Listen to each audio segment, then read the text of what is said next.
Welcome to Face It with Cindy Mack. We're so excited about this webinar, and I have the pleasure of introducing you to someone that I greatly admire. She's been a mentor for over 2 decades in my life, and I'm privileged to now call her a friend. With over 3 decades of experience as a dynamic sales leader, Cindy Mack has not only built a thriving career, but has also empowered countless others to do the same. As the inspiring leader of a team that spans over 300 consultants nationwide, Cindy's success is rooted in her extraordinary ability to form authentic, meaningful connections. You'll see for yourself today. She has a gift of recognizing people's strengths and understanding their unique temperaments, which really has allowed her to teach us how to connect on a deeply personal level. She's been featured as a sought-after speaker at events across the nation. She's traveled the globe as a mentor and a top leader in her programs. And her passion for helping individuals uncover their strengths and refine their communication styles has fueled her coaching success, guiding many towards personal and professional growth. Her mission now is to take her trainings to support people outside of network marketing, coaching anyone who leads a team who would thrive from mastering strong connections within their organization, whatever that organization is. In today's webinar, Cindy's going to show us her secrets to connecting more effectively with your purpose, connecting with your audience, and connecting with your circle of influence, whether that is your team, your family, or really any organization. Get ready for an empowering session that will inspire you to lead with clarity, confidence, and authenticity. Let's hear from Cindy Mack.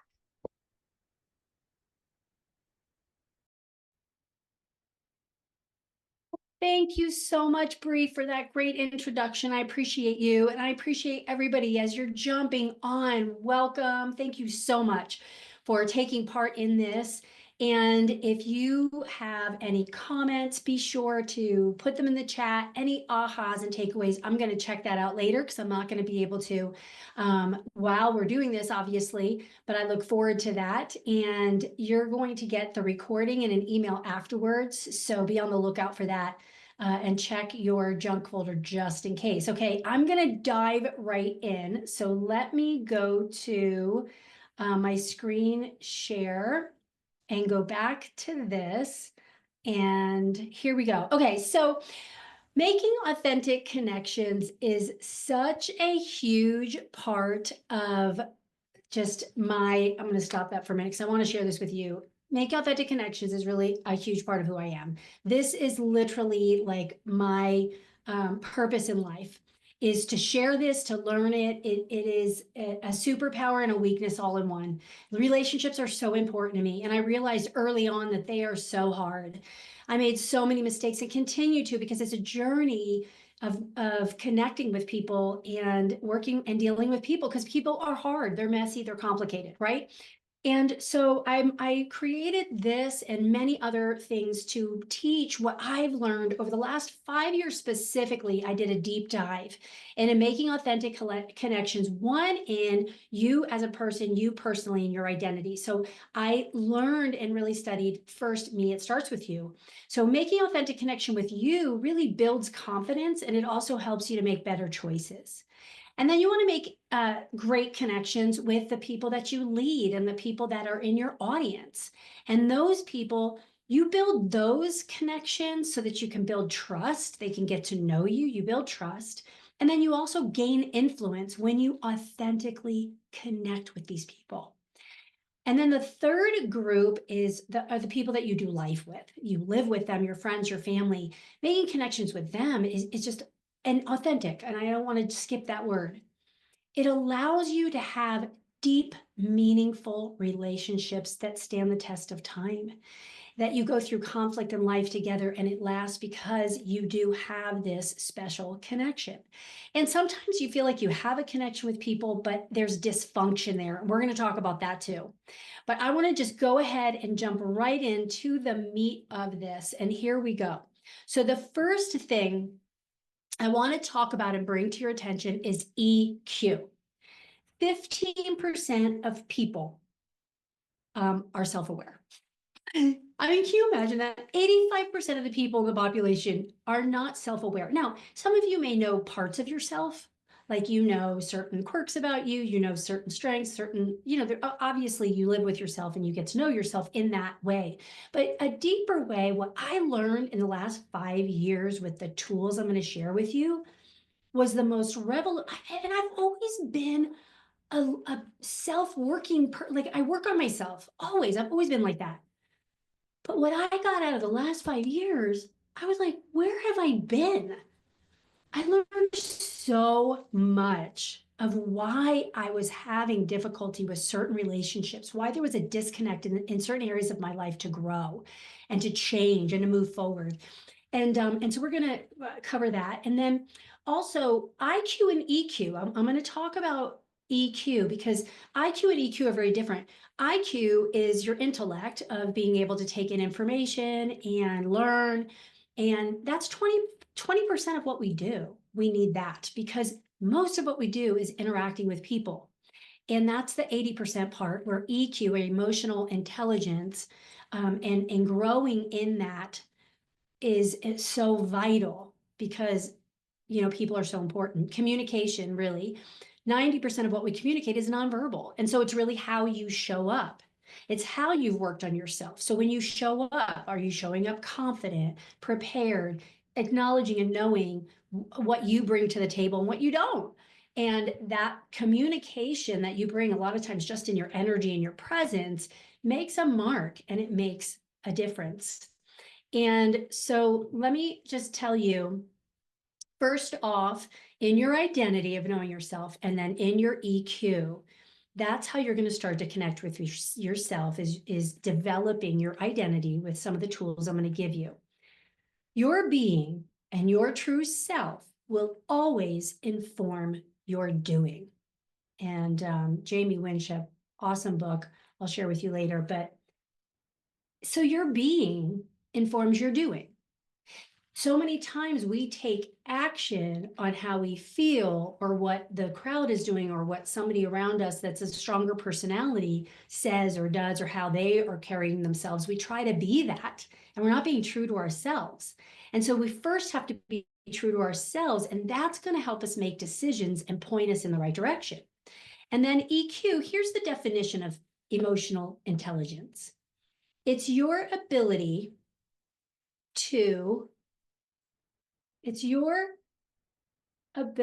to recognize and understand emotions in yourself and others, and then your ability to use this awareness to manage your behavior and relationships. Let me say that again, okay? Emotional intelligence. It's your ability to recognize and understand emotions in yourself. Okay, so you recognize them and you go, you can't push them away, you can't ignore them, they're real. So it's your ability to be able to recognize them and then be able to understand them. And then it's your ability to use that same awareness to manage your behavior and the relationships, recognizing those around you. So let's unpack this really quick. First off, knowing yourself, and ooh, this sets me off, or ooh, I'm like this when I don't get a lot of sleep. You're aware. So then instead of like suppressing those emotions or trying to control them, you recognize them and say, okay, this is how I feel. What do I do with this feeling? When I started to understand that the importance of, and not only in yourself, understanding yourself and other people, but also recognizing people who don't have a strong EQ.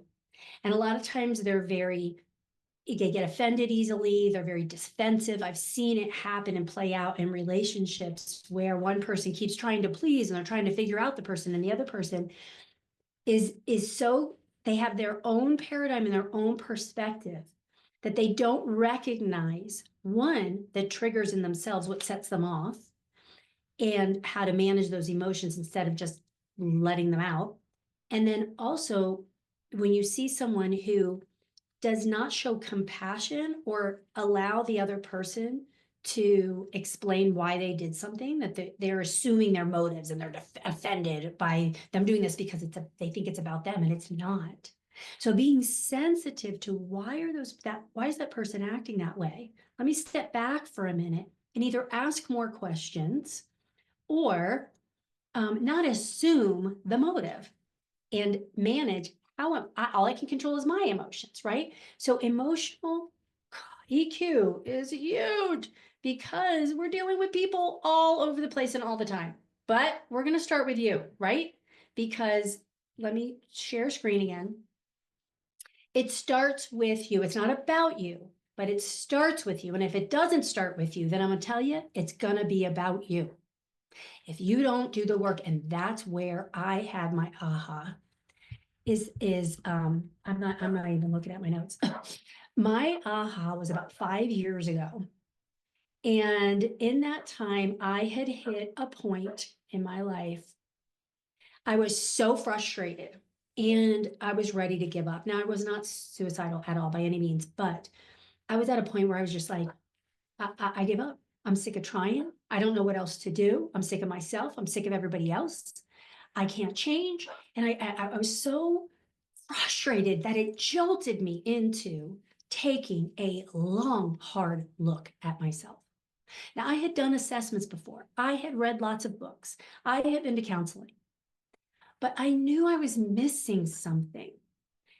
And in the process, when I wanted that clarity, I started to look at the assessments differently. And then I started to add in a couple of these other tools, like really truly defining my core values, setting up boundaries, and having the right community. See, your clarity on who you are, what you were created to do, when you're clear on that and your passions and your strengths and your needs, that's how you experience maximum growth. You've got to be clear, not vague, not general, and not going with that pack mentality. It then helps you to accept who you're not and invest in who you are. Then you can make better choices and set the proper boundaries according to that. And so that's where these assessments, core values, and boundaries community, all of that comes into play. All right, so let's look at assessments next. Assessments.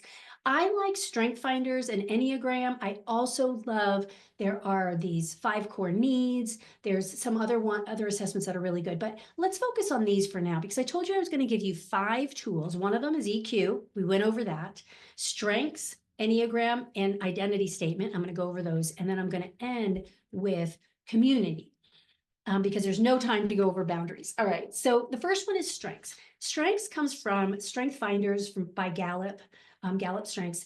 And this is how, this talks about, and the results from that give you the how you do what you do. Okay, now pull out your workbook. And let me tell you first, before you get to these assessments, the workbook I gave you, the very first page has you answer questions. These are some things I want you to do just in your, now many of you have probably already done these assessments, but I'm going to tell you how to use them in a complete unique way that'll be a whole lot more effective than how I was using them in the past, etc. So, and how most people use them. So the first thing is in the workbook, there are some questions that you're going to answer. That's just really how you feel and how you are in the moment. And that's really important. So I want you to take the time to answer those questions. Then it's got a core value section that we're going to touch on in a second. So don't do any of that now, but be ready for that at the next point. All right. So here we go. Strengths. It's how you do what you do. Now, strengths gives different reports. And here's the thing I want to tell you about Strength Finders. What so many people do is they get their strengths and they read their top 5, the description of the top 5 of the general description of, like mine is activator, futuristic. Okay, so there's my first 2. So if I just read the general description of activator, the general description of futuristic, it would be, kind of accurate. But there might be some of you that read those descriptions of your first 2, the general descriptions, not on your personalized insight report. And you'd be like, that doesn't really describe me. I mean, kind of, but not really. But when you read it from the insight report, what they do is they take your top 5 strengths, they weave them together, and then they describe your strengths according to what your other ones are. So my activator, if you have activator in your top 5, is going to read different because of my other strengths. Because mine's activator, futuristic, relator, positivity, and belief. So mine is very different than someone who is a strategic activator communicator. whatever. And the way I act is about the future. I am very natural in hope. Like I have hope all day long. Like I believe in the future. I can see it. I know things can change. We can do this. Like I just have this belief factor. And so I'm always, but see what's hard for me, and I have to realize, and this is where you need to know the balcony and the basement of your strengths, because a lot of times I'll work in the basement. And that means that I am so focused on the future, I am not in the present. And in fact, I don't stick to something and I jump around because I just want to get there. And if something takes too long, I get bored and I want to move on because I want to get to the future when the present is so important. And so that's something I used to think activator before I took strengths. I thought activator when I read the description, I was like, I always thought that was a weakness. I thought that was my biggest flaw. Well, it can be because I can be like aim, ready, prepare, fire. Like I'm all over the place and and I want to just fire and not prepare and aim. And so oftentimes it was a weakness and I was moving too fast and too quickly. Now, it doesn't mean every time I move fast that it's wrong. It just means I have to be aware that moving fast is something that I do and that I can do well if I do it the right way. And God made me that way. I'm a starter. I'm someone that can get an idea off the ground. And I am one who can rally an idea or troops towards something. Know what yours are in the insight report in that description. Highlight key phrases, pull them out and put them on your identity page in your workbook. There are going to be phrases that are going to resonate with you. And that's important because it's how you do what you do. The Enneagram talks about the why. And by the way, when I work with my coaching clients and in my group communities, I go deep into this and really I love it because God's given me this gift to be able to see these strengths and Enneagrams tied together and how you should then implement it. So there's a lot more to it, but I want to give you an idea so you're approaching them the right way. So when I approached them this way, then I was like, okay, I'm starting to understand myself and the environment. I need to position myself to be successful. I was not in an environment that was allowing me to be successful because my environment was holding down my activator and my futuristic. And I'll talk about that in a second. All right, your Enneagram is why you do what you do. So the Enneagram is, and again, I'm going to use myself as an example because I can't go too deep into it, but I want to give you an example of I'm a 7 wing 8 Enneagram. So a 7 is an enthusiast. And so this is, again, fast paced, really excited, can paint the picture. And the positive part of it is that it's that we're optimistic, enthusiastic, and always ready for adventure and can get everybody going. The downside is, and this is why I'm having a hard time mourning my mother's death, is I don't like sad.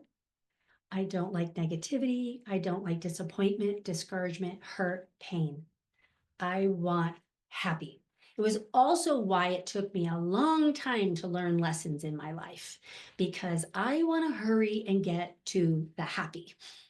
And so the pain of consequences and learning from my mistakes was something I skipped over a lot until I finally, of course, wanted to grow. And so just knowing those things about you instead of beating yourself up, you now can go, okay, I can look at these things and go, well, how can I use them in a better way? Like, how can I learn from these? And how can I then show other people how to work with me, live with me, be my friend, all of that, based on some of these things that I need and I value. And if people around you don't accept these boundaries, which we then, once you get your identity, your core values, your identity, all of that, then we go into boundaries because then you protect your identity. And if people in your life don't respect your boundaries, then you have to then move on. And it's hard. You know, I've lost 2 friendships not recently, but I lost 2 friendships. One of them was by choice and one of them was not. One was because I needed to set boundaries and they weren't accepted. And so unfortunately, because of that, it was unhealthy for me to stay. And then the other one was because there was a lot of dysfunction and a lot of dependency. And that's my fault in a way, both reasons on both ends. But for me, not knowing myself and trusting my own decision making, I relied on other people to make decisions for me. And so what happens is you become so dependent on other people. And so you either, you've got to figure that your identity is going to help you make choices so that other people aren't either enabling you, they aren't controlling you, or they aren't making decisions for you that aren't even right for you. And so that's where you have to just figure those things out. And it's hard and it's painful because relationships are going to come and go because of those things. But ultimately, if you have this in place, you have less of that will happen. And so let's go back to the share screen. So Enneagram is why you do what you do. And so doing that assessment, I love because it helps you to be able to understand those things that are like, I've got to have variety because I like excitement and change and I like adventure. So I've got to know that the reason why I move around and work in different places in my office, the reason why I need to travel or I need to, whatever. Now I understand why I do that. And so it's the why. Okay. And it also, it helps you to understand your passions. Okay, and then the last thing on this is your identity statement. So then what you do, okay, in your, I'm going to jump around in your workbook on the page that has the circle me in the middle. That's where you're going to form your identity statement. So I want you to pull out key phrases from your Strength Finders Insights report. If you've done that, pull some key phrases that resonated with you that you highlighted from those 5 strengths and put them on that. Just start filling in those lines and writing all over it and make it as full as you can, because you want to take the statements from the Enneagram description of whatever your number is. And Enneagram's a little bit harder to determine your number. It's not just a test. I mean, you could take the test, but you probably are going to have to read the description of each of them. And reach out to me, you guys, if you have any questions, please feel free. In the email you get after this, you're going to have all my information to contact me if you have questions. But the Enneagram, you have to kind of read more of the descriptions to figure out your number. But the identity statement is marrying these 2 assessments and also adding in your core values as well as some of the other answers that you had on the first page of those questions. Pull those sentences out, keywords, maybe things that you've heard people describe you as. What do people always come to you for? What's the one thing that you're always excited to do, or you always contribute, or people look to you? Are you a great listener? Are you a great hostess? And so put all of that on that me identity page and just write all over it, okay? Because that's going to help you form your identity statement. Let's jump to the core values, which is the page before that me page, because that's going to also contribute to that identity page. Your core values, and I'll tell you the difference between core beliefs and core values. Let me look on my thing if I put this, because I hate that. Oh, I don't think I put it on here. So your core beliefs is basically what you believe to be true. And those can change. Your beliefs can change because you may learn more information, go, you know what?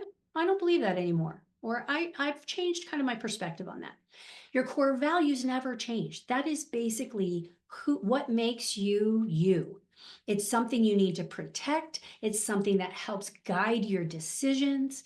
It helps you to live a healthy, meaningful life. And so knowing those is so important. So on that page, there are a bunch of them that you could circle as many as you want, but I would narrow it down to 5.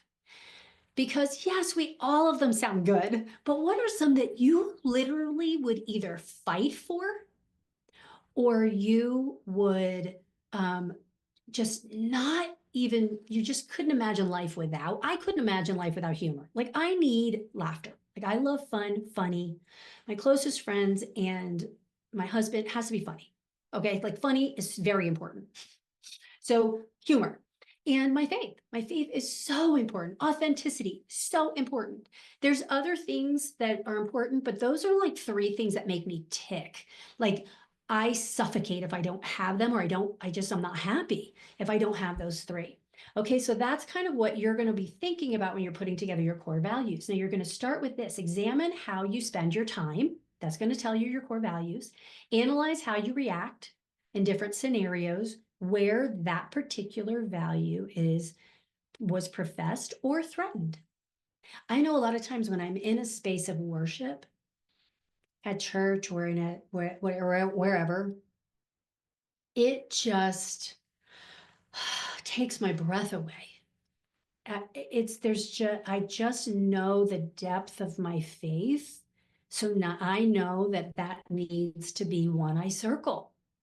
And if certain things are threatened, like my freedom, I'm very freedom and choice. And if I don't have options and flexibility and movement, I can't breathe. So those are things that help you determine what those core values are, and then leads to your identity. The goal is to identify what truly matters to you so that you can experience the peace and fulfillment that comes from living in alignment with your values. Boundaries are something that is so, so important, but there's no time to go over. But I'm going to tell you that once you get this identity statement, which you have to have first, then you can create your boundaries around that. Community is the last thing that I want to share with you. Okay. And community, these are some random questions about, community. Why does it make a difference? How do you actively participate in a community to grow your abilities to connect, learn about yourself, etc.? Let me tell you something about community. There can be unhealthy community and very healthy. Community that's healthy needs to be a space where you can show up as yourself. You don't have to wear a mask. You don't have to play a certain game or a role. That you could have a good day or a bad day. You could share the good things and the bad things. It's a place to vent. It's also a place for honesty, transparency, that people could really come to you if they see something that maybe, hey, listen, I'm observing this. Are you okay? Or I saw this, whatever. Like there's just a real good collaborative. Now you can have a small group one that you get through church or your friends or family. And then you've got one that is more about growth, and that's the community that I've been creating, these pods where women can come together, like-minded women, and they challenge each other to growth, but there's not comparison. Everybody is equal. And so everyone contributes and collaborates. Nobody's better or higher just because they have a title or a ranking or status in the community or whatever. We're all coming together as humans wanting to become better humans.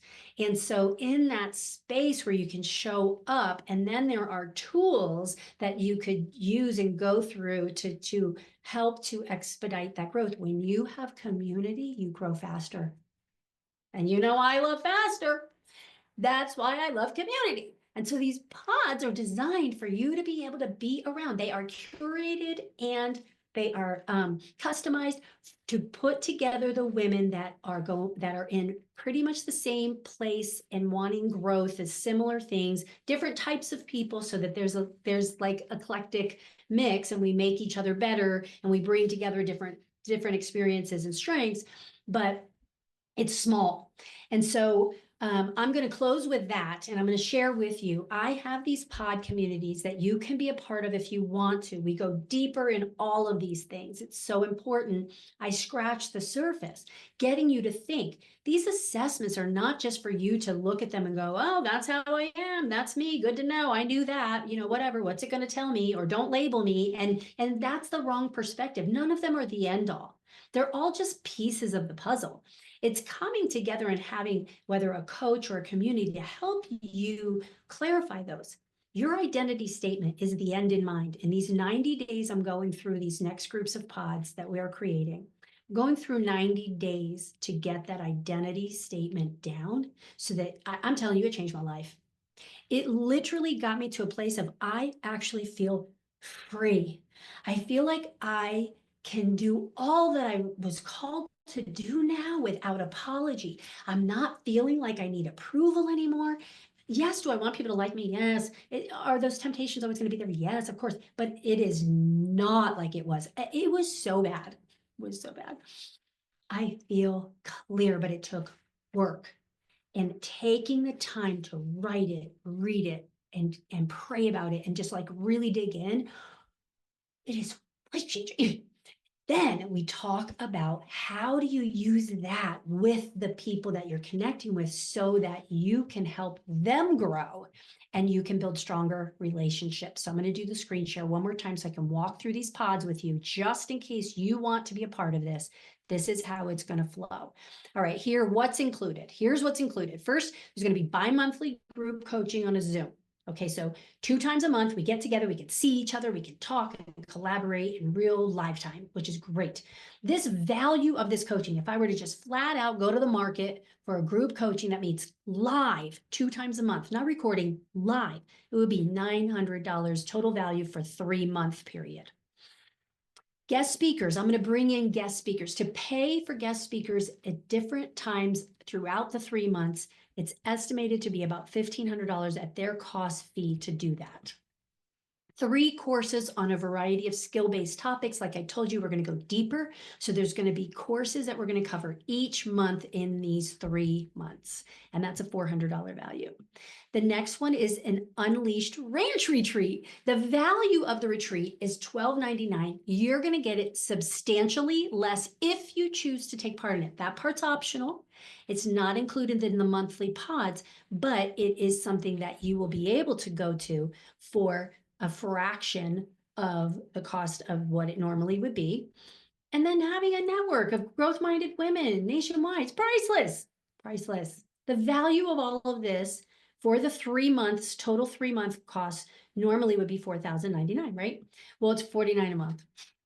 You can breathe now. All right. Starting in February, I'm putting together pods that are going to go for 90 days, 3 months. And it's $49 a month for those 3 months. You can cancel at any time. You can pay in full up front, or you could do it monthly. The retreat is separate cost. That's, I think, $7.99, something like that. So it's a total reduced price if you choose to do that at the end. But I tell you, the retreat is awesome. We do ranch activities. You'll see my animals and you'll stay here and we'll eat together and all inclusive. And it's just incredible time to pull it all together and start to talk about some of the next steps, like the boundaries and habits and things that you can put into place to really go to that next level. Here's how you get started. In the email that you're going to get after this, there's going to be a form that you can fill out it's a profile form. You can fill that out, book a private Zoom with me. The link will be there for that. If you do sign it, you can have that. And if you sign up for the pod, and then you get to meet them. When we come together in a community, there's a platform that'll have that community put together so that the off weeks that we don't do our lives, I'll have recordings in there of your next steps and things to just kind of work on, just resources you can have at your fingertips forever. And that's how that will roll out. Okay, so that is what I have for you. So thank you for staying on, for listening, for taking it all in. I hope you got a nugget that you can take with you. Work through that workbook. Let me know what you thought and your input. And I really hope that you'll take part of one of those pods. Fill out the form. I will have a wait list once we fill up the first one, but I'm really excited to get them started. You have a great day.